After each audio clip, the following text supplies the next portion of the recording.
I must say that after living in Spain for a good while, there's not many things that I can find shocking when it comes to houses because Spanish houses are something else, and the way they build here is something else. Because here, like, well, nowadays it's a bit different because you need to actually get a permit to build like most stuff, but before you didn't have to do that. So most of like the stuff built here was built by people's sons or like cousins and stuff like that. So, you know, there's some very questionable things I've seen here, um, including in my home. But yeah, European houses in general are pretty well built. I mean, in Finland, it's a complete different story. They're like amazing. Everything's like so well isolated, just perfect, and it's beautiful also. But hey, welcome to my channel. Today we're going to be reacting to what shocks Europeans about American homes. Like I said, I'm not expecting this to be bad. I'm probably gonna be shocked, but like in a good way. I hope. I'm a European currently staying here in this American house, and these are little differences, sometimes major differences, that I notice. So please come on in and don't take your shoes off. Okay, this is just me being weird, but I prefer these switches over the European ones. Also for the reason that it says on and off in little writings on the switch. So even if I flip it up, nothing lights up. I know I just turned something on, so I better turn it off. Why did I not know that? But I've seen these switches in movies and in some series, and I've never touched one. But those look way more fun than the one that we like, the ones that we have here, honestly. And there's one more thing I love about switches in US. When I first got into this house and I flipped on this switch, I noticed the light is kind of dim.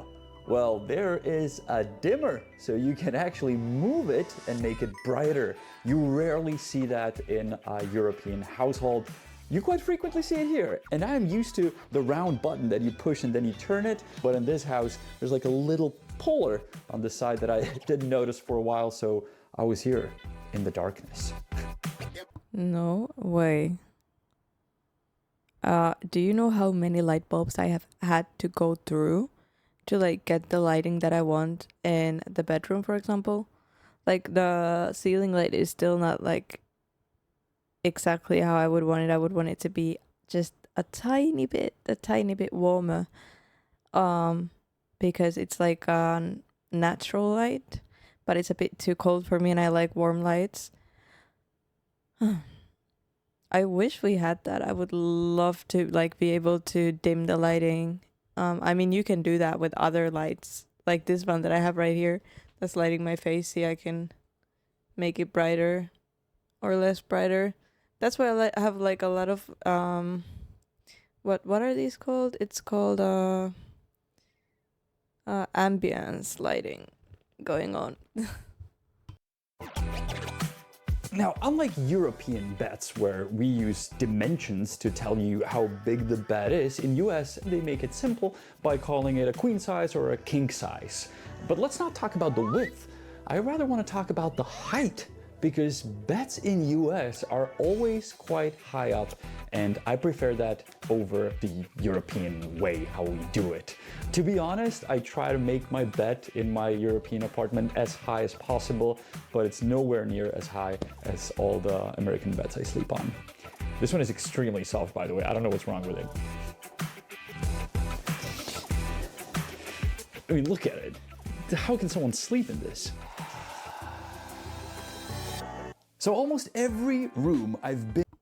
I don't know how I feel about that one. Like, what's the difference between having the bed lower or higher? I would feel like a higher bed would just make the room feel a bit smaller.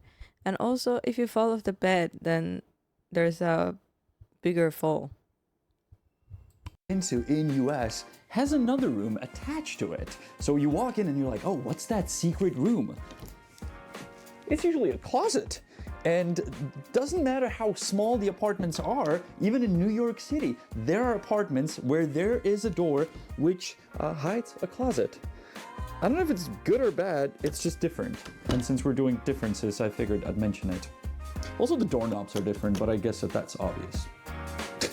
I was thinking, should I make it like a separate section that I talk about the doorknobs? And I was like, no, it's obvious. We actually do have those doorknobs in Spain. Not in Finland though at all, but in Spain, yeah. Not only there's a walk-in closet in most of the rooms, there's one right there, but there's usually a bathroom attached. And I love that as a European. Every bedroom has its own bathroom in there's a raccoon in the air conditioning system. We'll get to it later, but it's freaking me out. I've been in this house for a week by myself and like there's something under the floors. Can you imagine how scary that is? And I'm the only guy in the neighborhood without a shotgun.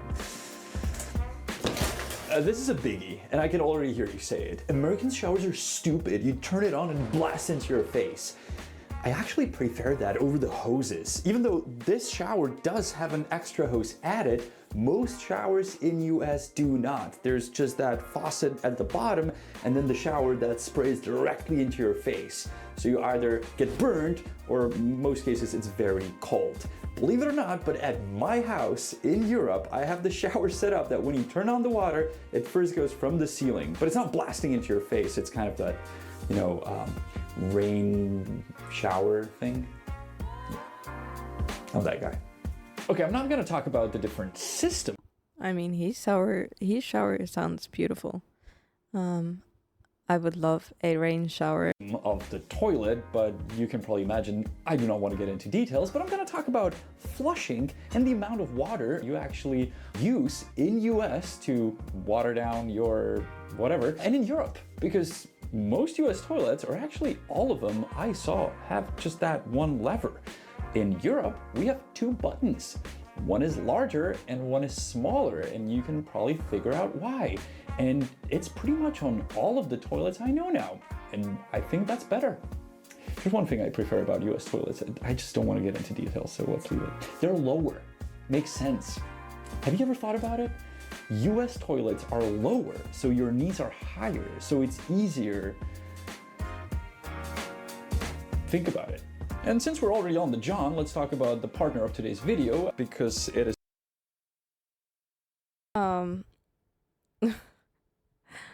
Yeah. What I do need to say about toilets is that we do have those buttons like pretty much not everywhere, not in houses, but like in restaurants and, you know, public bathrooms. I've seen that a lot. Or then you have, if not, then you have the button like on top of it. So I don't know if that's like an American thing, but okay. This is something I wish every European household would have. Not a bed nor a light, but the light switch. That is right under the light bulb, so even if you don't know the light, you'll always be able to locate it. In Europe, it's always somewhere on the wire, and usually it's sort of hidden behind the table, or at least in cases I know. So once looking for the switch, you knock things over, and like here, you can always find it. I love it. Check out the map. Yeah, we do need that. We do need that. All the lights that I own have the like the thing in the cable as well, and it's super annoying to try and find. And yeah, usually it like falls behind the furniture and everything. So yeah, please bring that to Europe. Magic.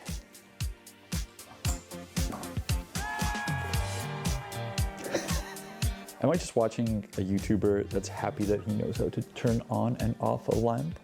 Yes, you are. So to heat a house in Europe, most likely you will have a radiator placed under a window.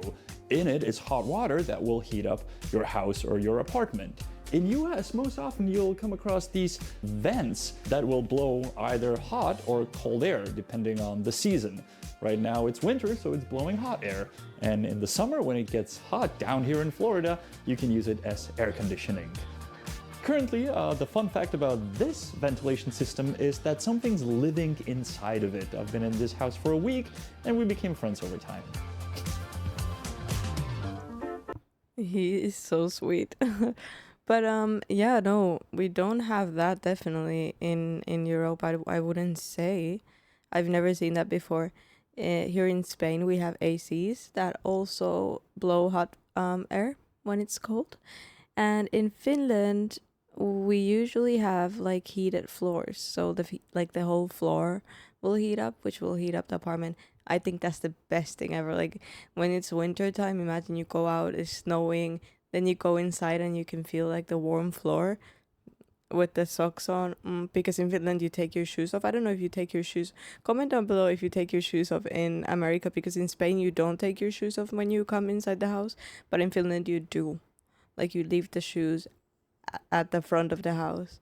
But yeah, in Spain we don't do that. I don't know why. I think it's a bit weird, but I got used to it over time. Right. I don't know if this is just me noticing this, but like every house I've been to in the US has a ceiling fan. I don't think I've ever seen one in Europe, or like it's very rare. And usually you flip on the switch in a room and it starts the fan. So you're trying to figure out which one of these is to turn it off. Yeah, it says Hampton Bay. It doesn't say fan or light. This kind of confuses me. And there is one more thing that kind of bothers me with these ceiling fans, which I hope is apparent and obvious from this shot. Okay, so Americans watching, which one is the light, which one is the fan? The glass or the wood? Okay, the glass is the light. Oh no. Oh, so there's speeds. Oh. So how do you do your laundry? 30, 40, or 60? No clue what I'm talking about? Well, you're probably not a European, but an American. Therefore, your washers don't have selection of degrees nor these crazy symbols that we have in Europe on our washers, but it's quite simple. You select the load size, small, medium, large, and then you go with temperature. Warm. What? Warm, cool, cold, hot. Hot, cold, cold, cold, warm, cold, cool, cold. What? You don't have temperatures on your washing machines? That is crazy work. How do you know how hot is? This is even more confusing. I mean, I wish we kind of had that, because it would have been way easier to learn how to use a washing machine, because it still to this day like confuses me because it has a lot of options. But nice. I like this. I like this. I like this. Bring this to Europe. Just give me like easy options. Hot, cold, warm. That's all I need. I don't need 30, 40, 50, 60. There's so many freaking options on our washing machine. It looks like NASA made it. Hot or cold. You don't care about degrees and about, you know, all the other things that we care about, because, you know, your clothes is not going to get destroyed here, but in the dryer, which is right next door. To be honest, I prefer this over the European confusing system of symbols. And this is great. You even have like a little manual. What's a small load, what's a medium load, and how much detergent to put in. I love it. White's hot, color's warm, dark, cold. And in this, apparently you can only wash shirts. Nothing else can go into this place. Woo. Close lid, push start. I love it. Also, something that's like different, well, at least I think is different, is that I haven't really seen the washing machines in America have like the glass doors, like the round glass doors that we have. I don't know, I might be super wrong, because obviously probably like some people do have them, but also here I haven't seen washing machines like that have like the door on the top, if that makes sense. This is a dryer, and yes, if I was 11, I'd be shocked. And yes, when I was 11, most households did not have dryers in Europe.